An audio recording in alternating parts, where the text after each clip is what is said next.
All right, so this week we're talking about Princess Mononoke and uh, kind of continuing our way through some Miyazaki films.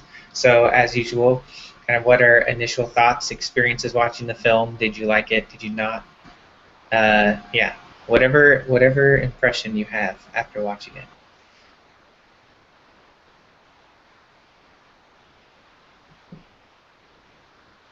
I'll go first. For me, very mixed. Mm-hmm. I I think, especially, I watched it about a week ago, and since then I've kind of gone back and forth between feeling like it's incredible, epic film that's amazing, and it was, or and then going between that and it was overambitious and a little like cobbled together. I think I really liked Totoro initially and continued to like it. And this one, I felt like went back and forth. Even while watching it, I was confused of, is this amazing and incredible, or is this just confusing and too many like stories together? But I think I like it.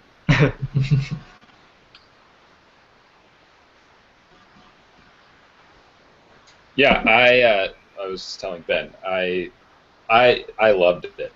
I thought it was awesome.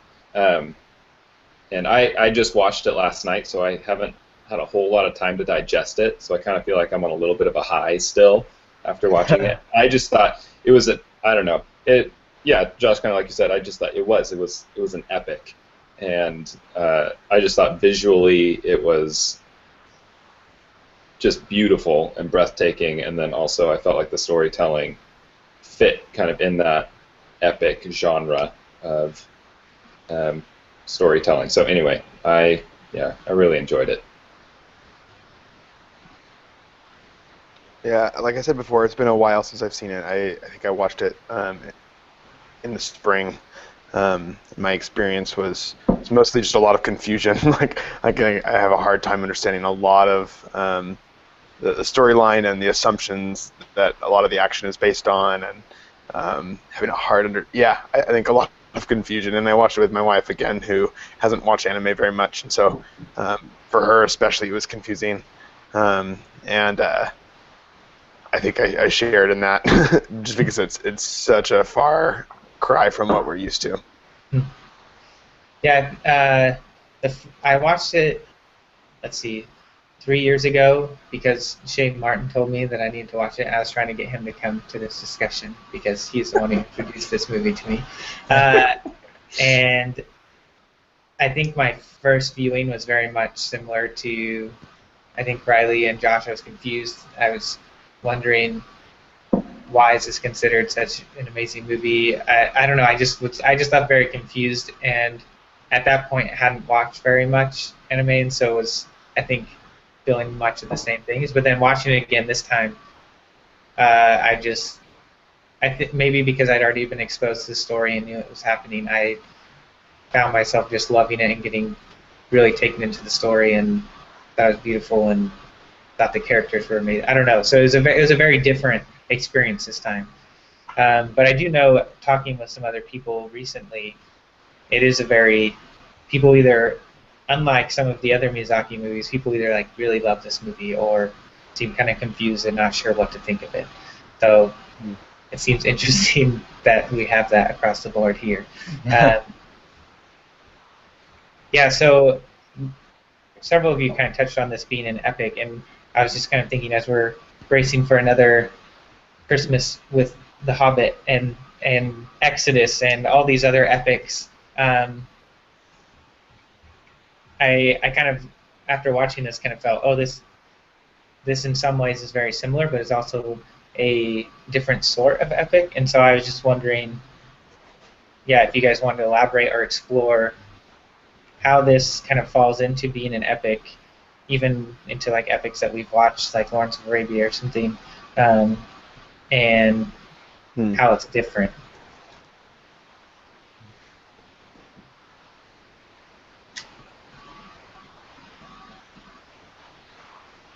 Yeah, I like that question, and I'd be interested to hear your guys' thoughts, Josh and Nick, on that too, because I'm curious what like how it's classified as an epic. I don't know how you guys justify calling it that. I don't know, because I wouldn't have thought of that myself, I think.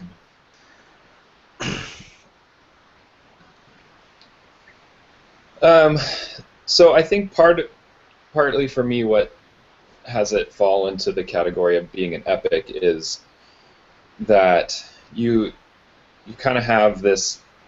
Well, you have a pretty clear hero's journey structure going on there, and it's it's about kind of the develop. Well, not it's not some. How do I say this?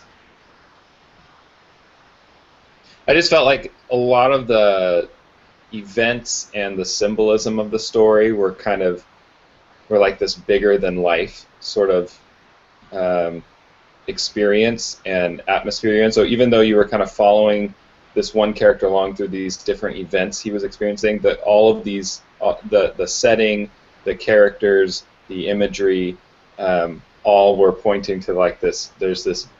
Bigger, there's this bigger significance to everything that's going on in the story. So you have.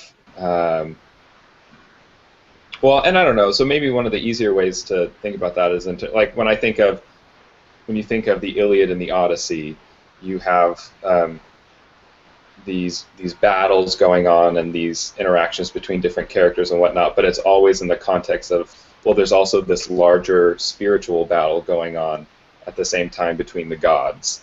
And I think in this story you get kind of a similar structure, and maybe the human characters and the spiritual world are coming more directly into contact and conflict in that regard. So I don't know. As far as the epicness of it goes, I at least saw that element there, that everything was connected in important ways. You had the spiritual side of things. You had the physical, not physical, but sort of like the mundane things going on as well. I don't know. That was jumbled. Josh, did you feel like it was an epic? Yeah, I think so. Though I don't feel like really attached to defending that idea, but something that word at least is capturing for me is that the story was very global, and it was about a particular place and some things going on there. But you get this feeling, like Nick saying, that there are some individual lives, but you're brushing up against gods. Like you have the it's just a very global story. It felt like a story that's for the location, but also for everyone, and it's good versus evil, and exploring like you got technology and magic and the old ways and the new ways and all these very worldwide concerns are going on. I'm not sure how much I would want to defend epic. I mean, I think it is epic in its scope of its storytelling, but I don't feel like I need to. Yeah. That word for me was just Yeah. kind of capturing one way in which I was kind of thinking of, is this just a story where they're kind of cobbling together lots of different stories, or is he successfully pulling off some sort of like unified epic narrative? Yeah. Maybe the other word I'm thinking of too is mythic. I don't know if mythic would be a better way of describing it in terms of. Well, it is mythic, but it could be like a mythic epic. Myth epic. It's And the only reason I think mythic might be better is because when you're thinking about myths, you tend to be thinking about things in terms of like categories or kind of think like one thing represents larger things, or like these different ideals and the way that they're colliding. So I think one thing you see in the story is the battle between kind of like industrialization and the mining for iron, and then you have this idea of living in peace with nature and the forest. So when I was watching, like to me, I was just hearing that was echoing Tolkien like the whole time that I was watching it. It's like Mordor and the Shire going on, right? And in that sense, it's mythic because it's talking about these two different sorts of ideals competing against each other. And in that way, it actually does feel a bit more like Lord of the Rings than like a Lord of the Rings type story than a Lawrence of Arabia. Yeah. Yeah, that's a really interesting comparison. I don't think I had drawn that myself at all.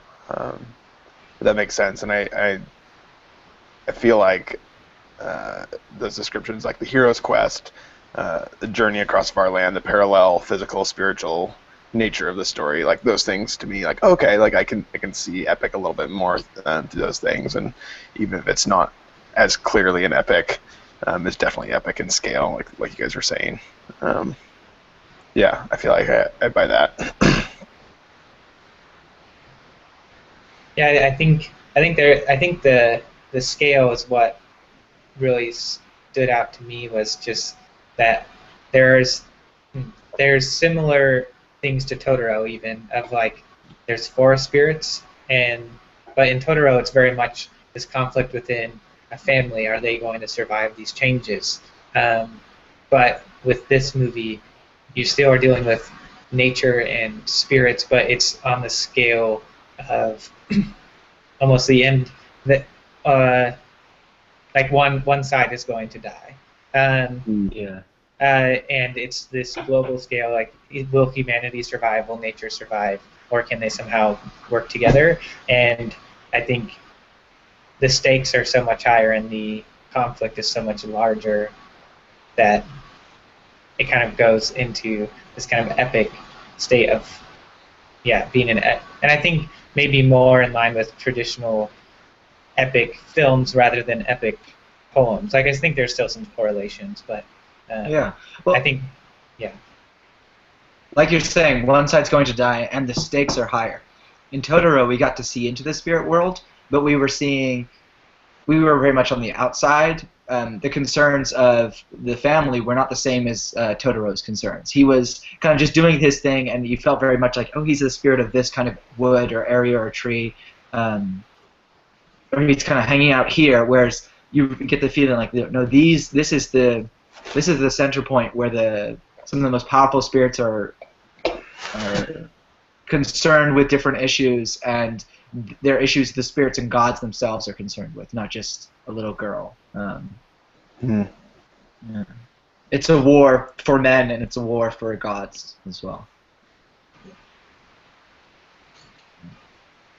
Yeah, Actually, so yeah.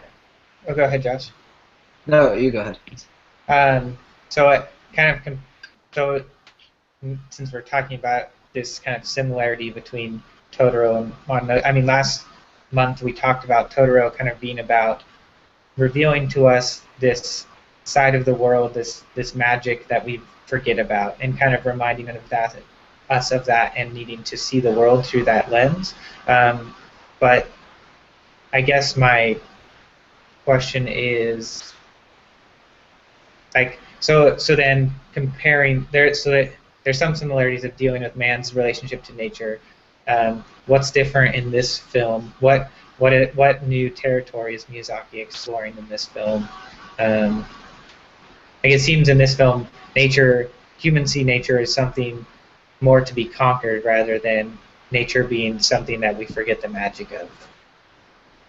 No. Hmm.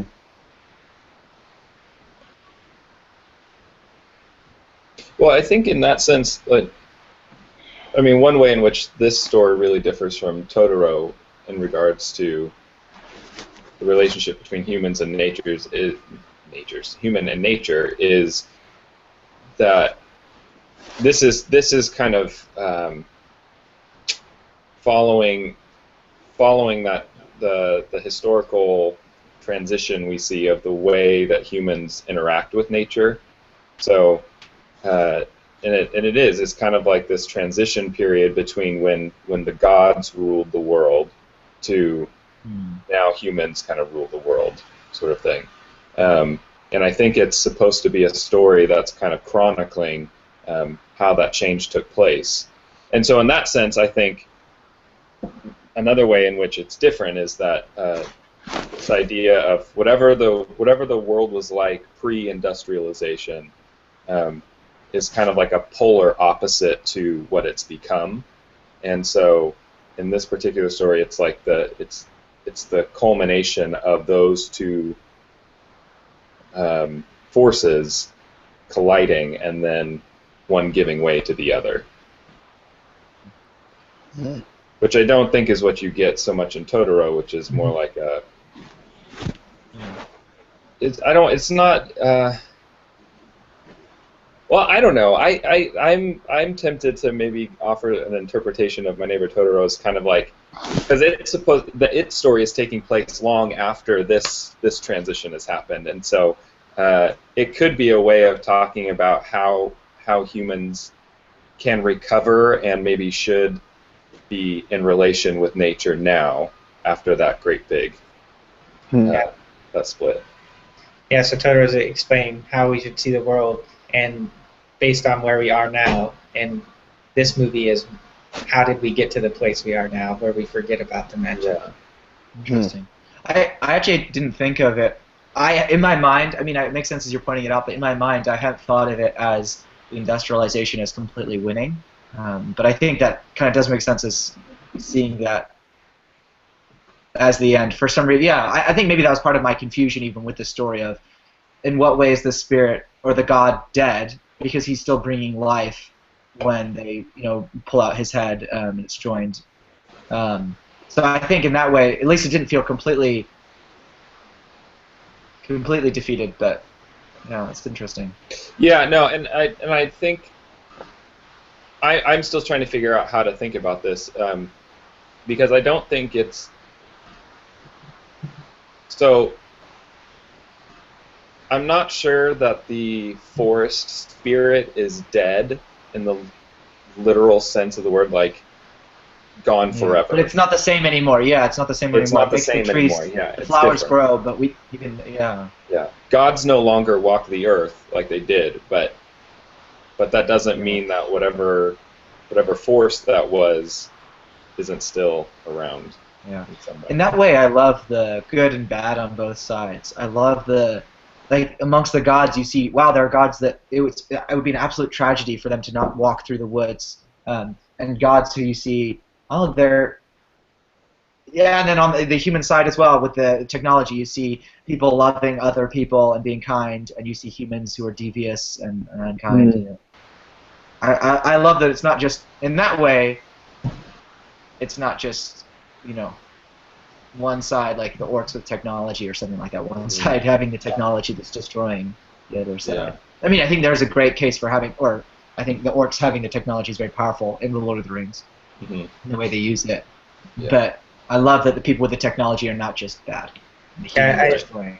I definitely want to cover or like get to the nuanced morality in this film and within the characters. But I think before we go there, I think it might be good to sit a little bit longer on the ending because I think Nick, you brought up the Tolkien comparison. That's what my mind went to at the end when you see it's not necessarily that one side won or lost. Like it's kind of hard to tell who exactly won, but you still get the sense, just like in Lord of the Rings, that even though the conflict's over, the world will never be the same, and that it can't go back to what it once was. So, yeah, I think it might be worth exploring a little more. What does it mean? What does the ending mean? What does the end to the conflict represent? And how does society move forward from there? Yeah, I think it would be a mistake to say that Miyazaki is somehow like that this story is somehow an elegy, a kind of I am so sad that we no longer have gods like that giant boar and Moro the giant wolf walking around with us anymore, because I don't get that sense from the way that the story kind of resolves itself. It's more like a terrible conflict erupted between these two opposing forces, and now it's a matter of figuring out our way forward, because we can't go back, because it's not necessarily that the past is the best and that we're always trying to get to the past, as much as, I mean, at the very end, like, I loved the way what's her name, San and Ashitaka, they're obviously like romantically in love with each other, but they, even as a couple, kind of become the symbol for how things are going to have to move forward, where they live separately, but will come to meet each other, but they'll live peacefully while still. I don't know. It was just I just that was an ending to. I was not expecting. I wasn't expecting that. I half expected San to live with Ashitaka and help build. Like she kind of reintegrates herself with the humans again, but she doesn't. Or the humans rebuild their city within the like spirit pond area, or something that is more like they can be together and so can human and nature, but like you're right, there is this kind of like separation that we're left with, that they kind of go their separate ways and they can still live in harmony and interact with one another, but it doesn't leave us with this kind of happy like everyone's all together now. Yeah. So I guess my question kind of stemming from what you asked is how does that last moment kind of symbolize what Miyazaki sees as the way forward for the way things played out in the movie?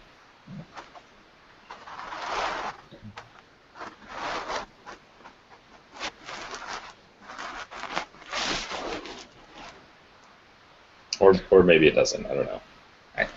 I came across someone's review on a site that kind of, I don't know, it kind of stood out to me because he said the main message it seems to want to bring across is that progress is inevitable, but that we should never lose sight of what it costs us.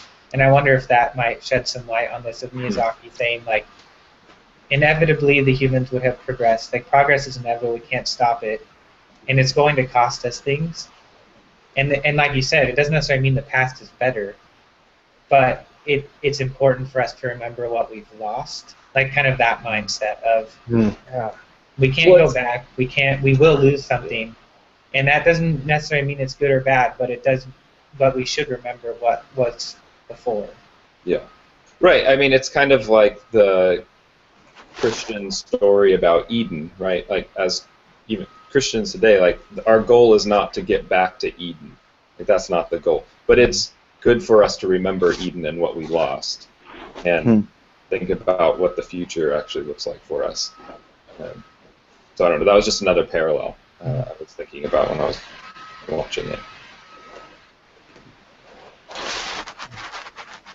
At one point, you guys were kind of talking about whether or not there was a winner, and I don't know if I'm convinced that there is a clear winner at all, and that the conflict is even over. Like, it sort of seems like there's like a peak. It's almost like an earthquake, right? Like there's building tension. There's a huge release, and then we're left with a new sort of neutral state in which pressure begins building again, and at some point there will be another similar but obviously different conflict in the future, based on whatever new circumstances and new progress is made. Do you think that that's likely? I mean, is that? Yeah, I don't know. What do you guys think of that? I think I was kind of. Oh, go ahead, Josh. Sorry. Oh, I was just going to say I agree. I think that there is. It's not just the war's overall for all time. The tension could rebuild again, but it does feel like a lot of the major players have been taken out of it. So some of the gods, like the boar, for example, is just not going to have been around forever, leading his boar group. Yeah, I think that's a good statement about the war being over, but it's not over for all time. But there is like you said, there's a loss in power on one side specifically. Yeah. Like humans didn't forget how to be industrial, but the gods, like many of them are gone. And I feel like there's another parallel to like Tolkien of like the elves left. Like like there comes a point where the elves leave and their time is over, and it seems like very similar. Like the gods have left, their time is over. There wasn't necessarily a winner in this conflict, but it also, the power can never shift back the other way. Yeah. Actually, the scene that's coming to mind is the little guys that their head shakes in the forest. They're little white guys. I can't remember what I don't know what they're called, but thought they were and I think you see one of them. What? Sorry? Oh, I just said I thought they were hilarious. Like a little comic relief throughout the whole movie. Yeah. I think you see one of them at the end, kind of shaking his head, and in the woods, and that's hopeful. But it's, I think, like what we said, what's being said of we shouldn't forget what was lost. Like it's not the same anymore. The forest were just overrunning the forest. You know, they're just everywhere. And now there's this one guy, and it's great, and he's still there, but you don't feel like, wow, the power, not just the power, but how there seems to be losses. Like, yeah, Ben saying with the elves have left. Like, okay, there's one left, and maybe there'll be more, and you're hopeful and you're glad that he's there, but it feels like that's just not the same thing anymore. The woods won't be the same with just one of them there. I mean, and I'm not saying that he's the only one there, but the way that just seeing one of them alone versus always seeing like 20 of them, you know, hanging out. Mm-hmm. Yeah. I'm just trying to recall hints at what they symbolize, and for some reason I have in my mind that they're sort of a sign of health of the forest. Does that seem accurate from your guys' more recent viewings?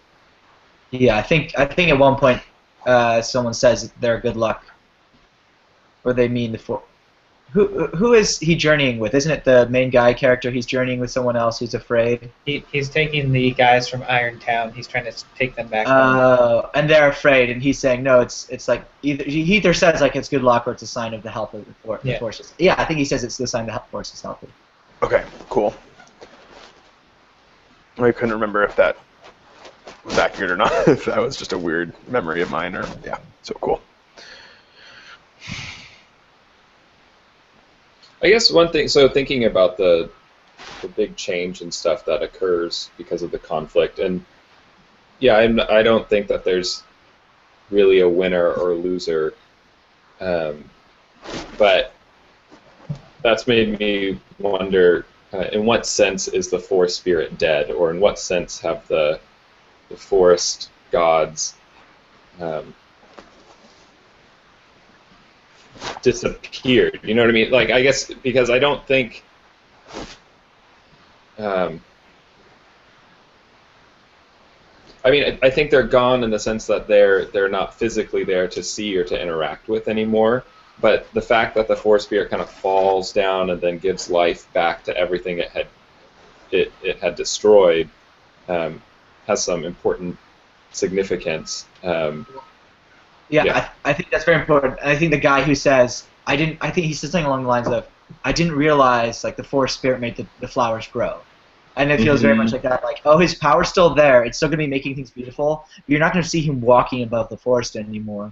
You're going to see the flowers grow and they're beautiful, you know, or something like that. It's a bit more like that, where maybe like the Totoro thing, like it's going to be harder to see, but and maybe you won't see as when you're older or whatever it is, but the power's still there. You shouldn't forget it. Yeah. They leave in almost like incarnated state into a more spiritual state. Like they're still there, but they are no longer able to interact with us in the same way. Or be I wonder if that's another way in which this story parallels the story of Eden. God walked in the garden with Adam and Eve, and then suddenly after the fall, there's now a curse, and things have changed drastically, and its presence is absolutely still there. It's absolutely still sustaining the world, absolutely still making a difference, but we've lost a certain kind of communion.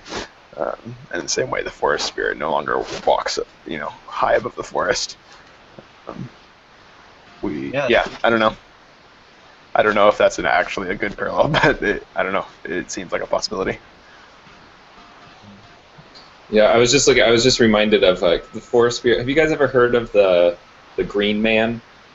Are familiar with well, it's not really a story as much as he's like this image that shows up in a bunch of like older architectural sort of carvings into buildings and whatnot, and it's like this it's this face that's made out of like leaves and branches and flowers often, and traditionally he's supposed to represent just kind of the life of the earth, so vegetative growth and prosperity and things like that in terms of things growing in the earth. So anyway, the forest spirit I kept remembering that, though I'm not familiar. So you find that face kind of carved into different places, like in old churches and things like that around the world even. But Anyway, if That's you guys really aren't cool cool. with it, that's fine. Yeah, I just pulled up the Wikipedia article, and there's a bunch of examples of him in stained glass and on pillars and Yeah, yeah, on yeah, doors, and that's really, really cool. yeah. Um, yeah. So I just brought that up because he's like another figure, kind of like the forest spirit, like we were just talking about. So maybe the forest spirit no longer is a night walker or this majestic looking beast that literally walks the earth, but instead is the growth of flowers, is the growth of trees, is the green grass kind of on the hills. Um, Hmm. and so in some sense I wonder to like, so our experience of the forest spirit in the movie anyway necessarily changes, and we kind of have to. I wonder if Miyazaki isn't also saying that, like, kind of like when you have that guy in the water saying, "Oh, I didn't realize the forest spirit made flowers grow." If it isn't, we also kind of have to change in a way that recognizes the forest spirit in its new form, in its different form. Um, as you know, as time goes on, or something like that. You know? So in that Well, sense, I don't think maybe it's not dead. Yeah. yeah, and there were difficulties even back then to properly recognize the forest spirit. You have the guys who were actually afraid of the little people, and have guys who are wanting to kill the forest spirit and who don't properly understand its power or its goodness. And so I think it's not a new problem. Uh, it seems like it's a different issue now. Yeah, it's taken a different form. I think an issue though is that humans are no longer they're running unopposed. It's like yeah, they might Yeah. remember now, but like Irontown, before they had to like stop cutting down trees because there's all these like monkeys and other like creatures stopping them. Um, but now give it a generation and they forget what happened, and now the humans are just kind of unopposed and tearing down the forest. And I don't know. I just as we're talking about this, like, yeah, it seems like something has changed, but it also, I'm just realizing that there's no longer any force to oppose them other than humans thinking it's wrong. I don't know. Mm-hmm.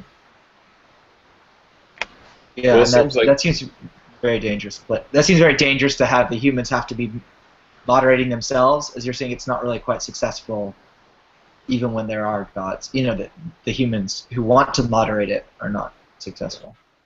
But you do get a glimmer of hope with the way Eboshi changes at the end when she says that she's going to rebuild Iron Town, but do it better. She's not going to. Yeah.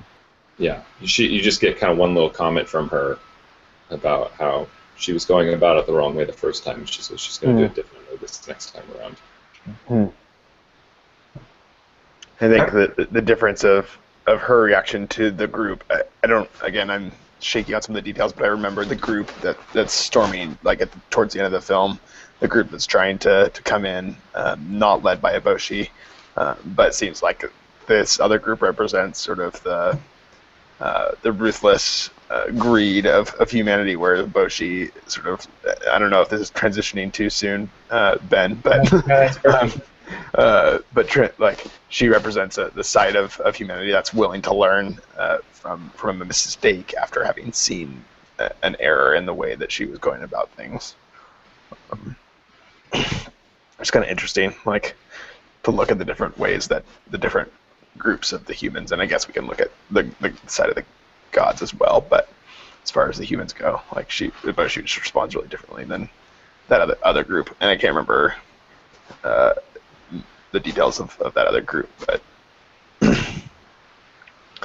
I just seem to remember them charging through the valley with flags and weapons and. Well, it was the Emperor Samurai, I think, right? They were the group. So they were an interesting kind of third group to all of this, who you generally either only heard people talk about or you saw the effects of what they did, and they were. Well, now that I'm thinking about it, they're an interesting parallel to like the dumbing down of the beasts, insofar as they were often called like dumb, stupid samurai just going around pillaging and killing people and things, and like they're almost this mindless sort of force. Um, so I wonder if there isn't like this kind of counter narrative going of here you have like dumb humans, and you can kind of see them becoming more reasonable and smarter, and characters like Ashitaki and Iboshi, um, and maybe even that weird monk guy who was I don't know. He was kind of funny, and also I hated him at the same time. But even at the end, he kind of like gives up on his old ways, and he's like, "I can't win against fools," which that would be an interesting line to talk about. 'Cause I'm not sure what he meant by that. But it's almost like you get this evolution of the way humans are going to now interact with nature that they weren't before, and then you have the beast kind of going in the opposite direction.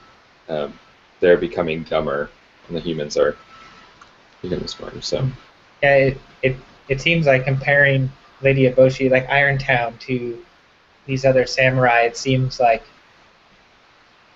I hadn't thought about this, but looking at it from the other perspective, Irontown is perhaps the best hope for humanity in comparison to what the other option is. yeah, Which at the same time they are also perhaps like the worst hope for humanity because they seem so like reckless and ruthless in regards to nature, like blindly pursuing progress, but yet they're still better than, like they're able to care for the people that were rejected from society, and they're providing these goods for humanity, and they're not perfect, but they're better than the other option. Yeah, I did like that, and so in that sense, I feel like this kind of myth was a little more nuanced in the way that it presented opposing forces, unlike the way Tolkien can sometimes do it, which is just very blatant black-white. Orcs bad, humans mostly good, elves really good. Anyway, so Irontown became, like, when you first come on Irontown, you realize, okay, Iboshi's the one who caused the one boar to become a demon. They're developing guns, and guns seem like a bad idea. They are cutting down the forest and mining iron and all that stuff.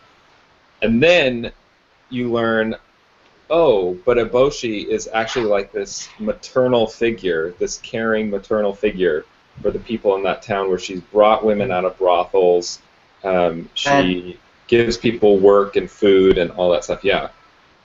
And in that way, the guns are actually empowering the powerless, right? The women who are too weak to even... She's having to make the guns lighter so that the women can carry them, and it's empowering them against the men in a way that they're doing their jobs, and they can have more power than they would have before, which seems good, right? It seems, or it seems like there's some good to that. It's bringing some balance for the women. Which is a whole other conversation, I think, how gender is treated in this in the movie.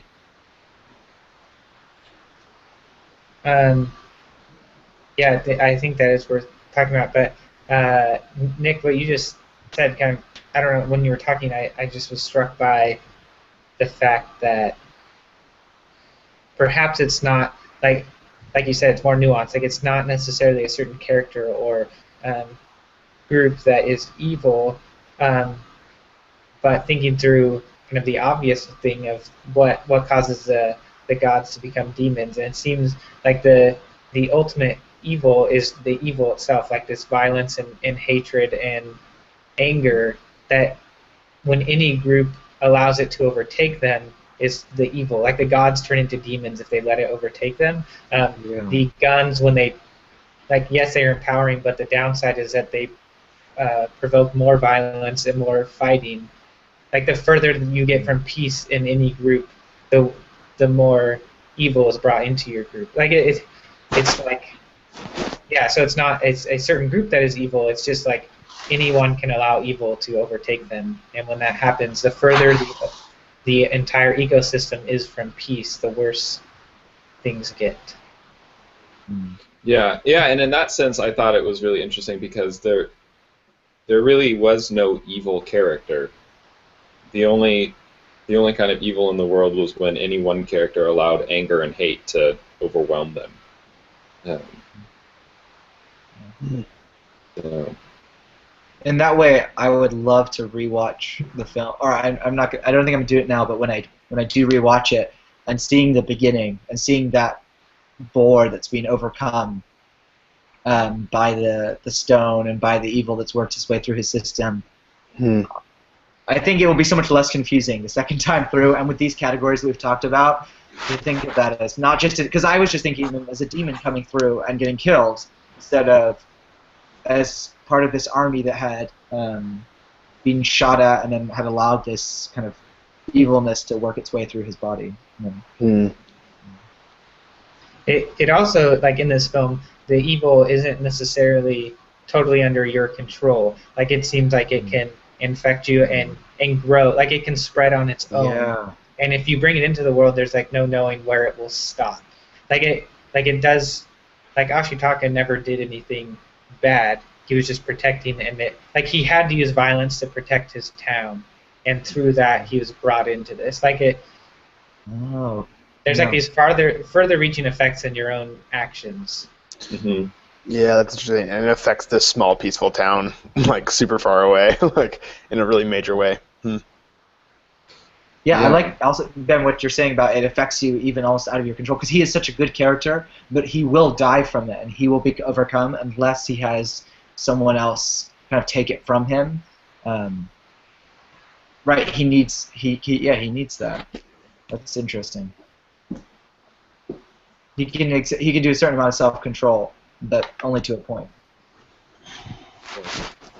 But and even like there's this conflict has happened. It has started, and there's like no way to stop it. Like the conflict just continues to escalate between the groups, um, and like ultimately nothing really stops it other than kind of this climactic event where the forest spirit fall. You know, like they're the only thing that's I don't like there isn't anything that stops the conflict until there's like I don't know this creature's losing its life, and I don't know. It just Yeah, it's like it's a weird sort of energy almost that gets I don't know that kind of snowballs. That once it catches a little bit, it just kind of balloons up and nothing can really stop it except for an eventual release, which is usually some kind of death of some kind.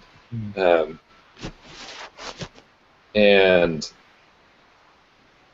I don't know. Yeah, that's a really Yeah, interesting way to think about it. the boar and the wolf both need to die, and that's like a mercy for them, for the forest Yeah. spirit to give them death. Um,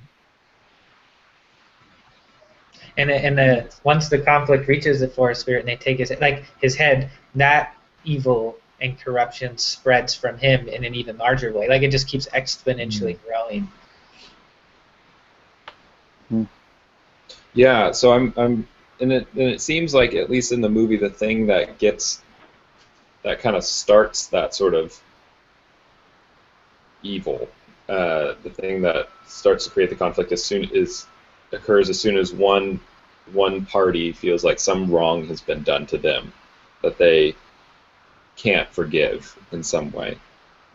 Um, the forest gods are just I mean even at that opening scene when the boar right before it dies it says something about you stupid humans you'll see my revenge someday or something. It's like the forest animals are just pissed and it's that anger that seems to drive the conflict forward always, even though Ashitaka is there saying like look you realize like if you go into battle over this like there's no way anybody wins here. But they can't not do it. So I don't know.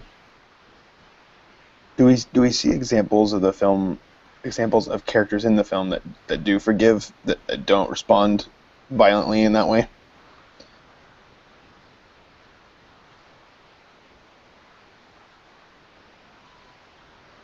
They don't respond Maybe. violently to the violence. You're saying? Yeah, like we were just talking about how even the gods who I don't know in some ways have a lot more power and um, but I mean obviously we talked about how they sort of lose over the power of the humans. But yeah, I guess I'm just wondering like what characters do we see that um, show goodness by not responding through violence. This violence that is, uh, the thing that perpetuates the conflict, perpetuates the damage to both sides. Do we see characters who respond better in a way that slows the violence, that slows the damage? You see characters requested, but it seems no one listens because you have Ashitaka talk to the demon to be like, you need to like calm down, calm your rage. Slow Like, down. yeah, but it doesn't work. And then like you even see the wolves try and like talk the pigs, the boars down, try and reason with them, but it's no use. Like, yeah, Yeah. I mean, I think the closest we get is Ashitaka. Yeah. He seems Well, to when he gives way to it, he then checks himself. He's saying, "What am I doing?" He's shooting these heads off these horsemen, and he realizes, I need to hold this. I need to try to hold it in and constrain it. Mhm. I think what's really curious for me about this, of whether we see characters restraining themselves or not using violence, is if death is the answer and it can grow out of control within you. It can grow within you whether you like it or not. What is different about the princess and the main guy at the end when they are released from their anger or from the rage or evil or whatever it is inside of them without having to die? Because they don't have to die, but in some ways they're even more fully overcome by it, and then they are fully released. yeah, because like I wonder if Ashitaka, the reason he is the mediator in this instance is because he's the one with the most real connection to this violence and the death caused by it. Like for him, it's this kind of thing that's out of his control, that is helpful for him. Like he is able to use this anger and rage to empower him to do things he wouldn't be able to do on his own, and to help others. But so he sees the power in that, just like empowering the women with guns. Like it's not all bad, Yeah. but it causes bad things, and he's very. But it's also draining the life out of him. So he's also like aware of the cost. And so because he has this kind of like connection with this evil and the caustic causes, he's able to lead to kind of give that information to others to try and show them what it will cause and stop the violence.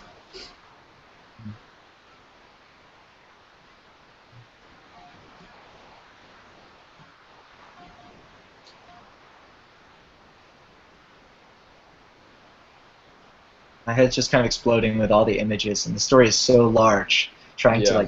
piece together these different threads. Yeah. Josh, I feel similar to what you described earlier, feeling like I've got all these new categories and I'm really excited to watch the film again. Whenever it does happen, like I'm excited to watch it with new understanding and new ways to sort the information as it comes at me because there's just so much, like you just said. Yeah. Yeah, I think the thing that's striking me the most is even just realizing almost all of the violence in this film stems from some sort of protection, or empowerment, and the desire to protect the life of those in your group, and for some reason that means you must fight the others. Yeah. Oh, nice, Ben. I like that. But you almost never. I'm trying to think if there is any violence that's just like, I guess the samurai are like kind of needlessly being violent towards others, but almost all of the main characters, any violence they carry out is to protect their way of life or those around them. Mm-hmm. Out of Yeah, self-defense, yeah. Yeah, the killing of the boar at the beginning. Yeah, for example, it seems that. Yeah, and the women, as you said. I like what you said as well. And is it? I keep forgetting. It's Ashitaka. Is that how you say his name? Main guy. So Sounds right. Ashitaka. I liked what you were saying, Ben. Of that, he realizes the power it brings to help protect those. And even now, as you're saying, how so much of the violence is done in self-defense, either with killing the boar or the guns, or I think even the Iron Town in some ways is trying to protect its way of life bravely against like monsters that are bigger than them. And I think they shouldn't be fighting, but they seem to be bravely fighting their foes. Defending their own. Although it seems like their mission is more than just self-preservation. Like they have a mission, and that's to extend and progress, and so their defense of that mission is an arm reaching out into someone else's space. Yeah. Yeah, which to me is interesting because that puts Ashitaka in a kind of weird middle position because here because of his curse, he has a lot of power now, and he's not necessarily working to, like, he doesn't have any one people group he's trying to protect as much as he's trying to, like, use his power to curb the violence between two people groups. So I thought that scene where he kind of intervened between San and Iboshi when they're fighting in the square, that was a really important character development moment because he obviously had the power. He could have killed them both right there, and by killing Iboshi would have ruined Irontown, but decided not to do that. And instead of just kind of like throwing San outside the gates, he takes away that little insect and tries to carry her to the wolves. So he's an interesting character in terms of power and violence, the way he uses violence to try and curb violence. I don't know.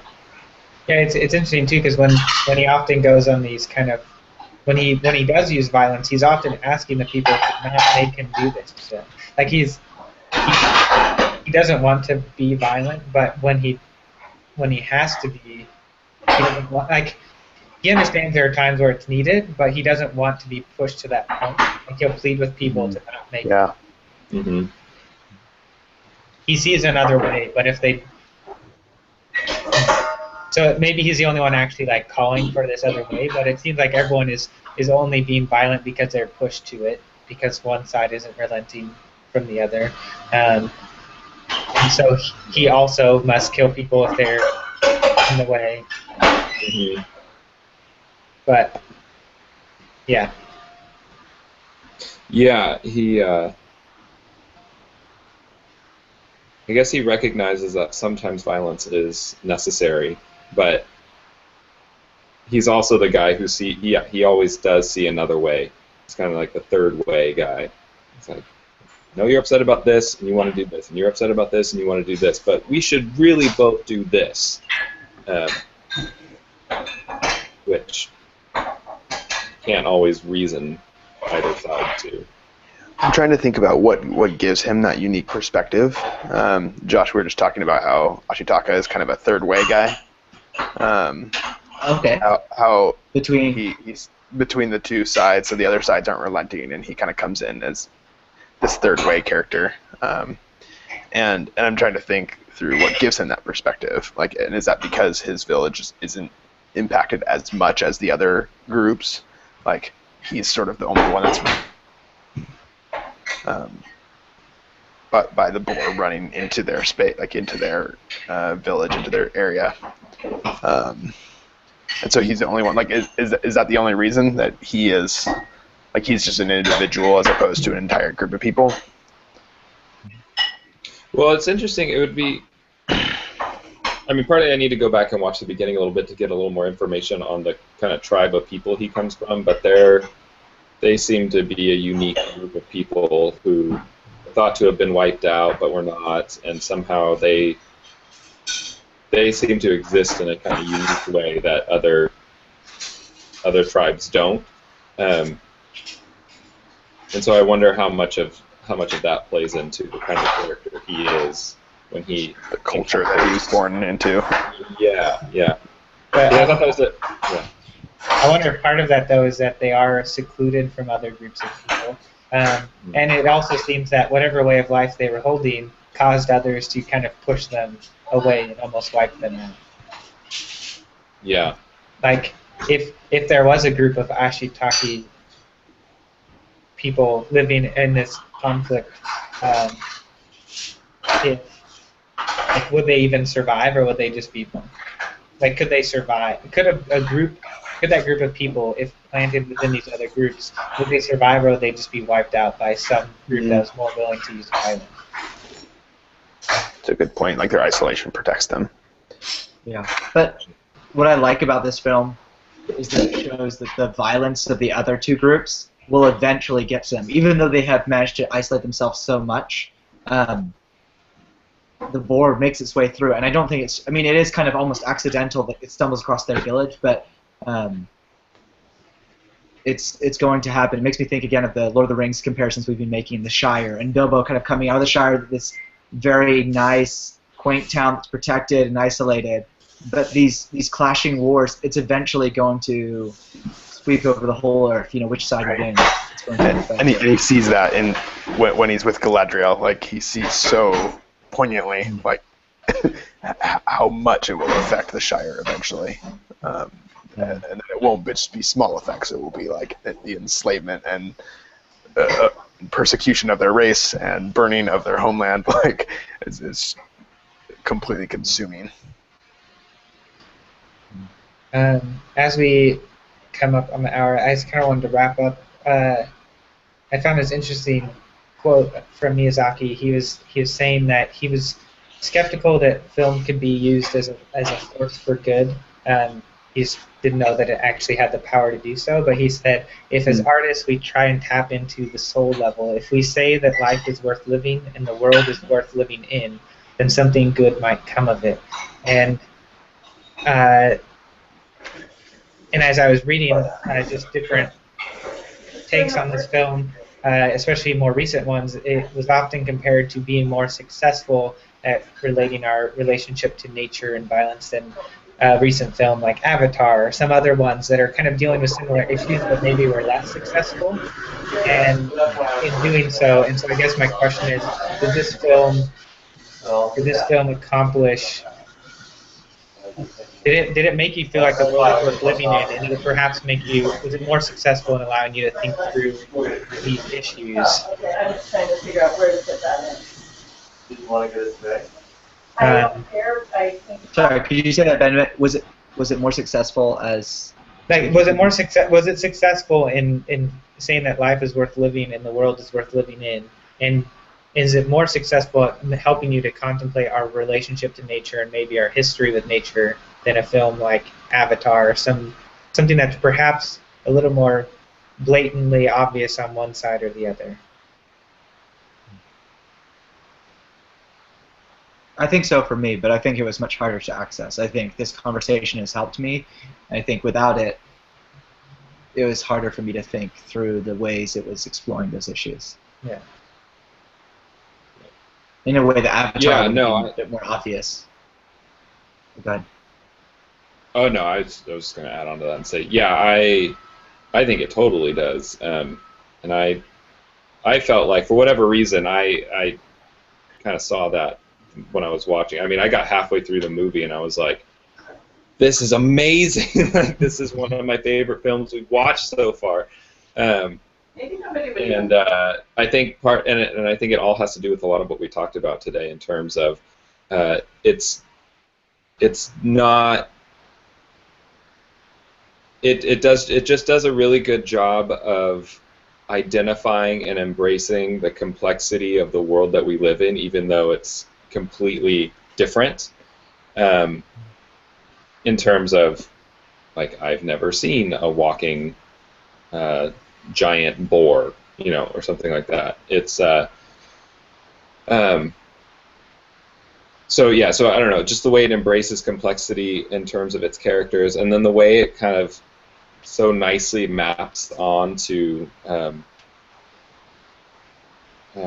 kind of historical human development that we've seen of industrialization and things like that. So I don't know, I feel like I just lost my train of thought. But anyway, I thought I just thought it was a really beautiful film that really kind of brought out both the beauty and the difficulty of life at the same time.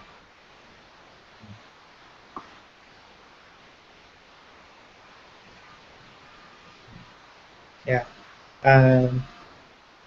Riley, did you have? I guess you haven't seen it as recently, but Yeah, it's been a little bit.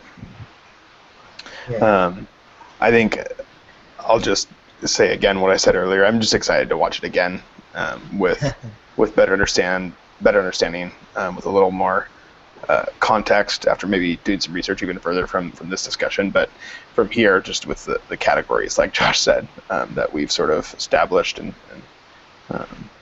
yeah, I think just places to put the information as it comes at me, like, and sort through it as I watch the film, so that I'm not getting backed up with things that I don't understand and not sure what to do with yet. So Yeah. Very cool. Well, I think Go ahead, Josh. more so. Many stories are like this, but this story feels even more so that you have to watch the entire thing to understand the beginning. You have to, you have to. So I'm excited to actually, in that way, kind of understand the beginning a bit more. Having seen it as a whole, maybe you can understand a bit more of the pieces as they go. Yeah. Yeah. No, this discussion was very. I mean, even having watching it twice, having this discussion was very helpful to, better categorize and understand the relationships in this film and who the true enemy is and how to fight that. And even just, I think there's a conversation I was given a better understanding of the film's view on progress and how to, move forward. I think, Nick, even what you were saying, that the past isn't always better, and I think this is probably one of the few films that kind of accepts that and shows that of the past isn't necessarily better, and it's okay if we can't go back. We just have to figure out how to move forward. So I think we'll wrap it up and talk about another film next month.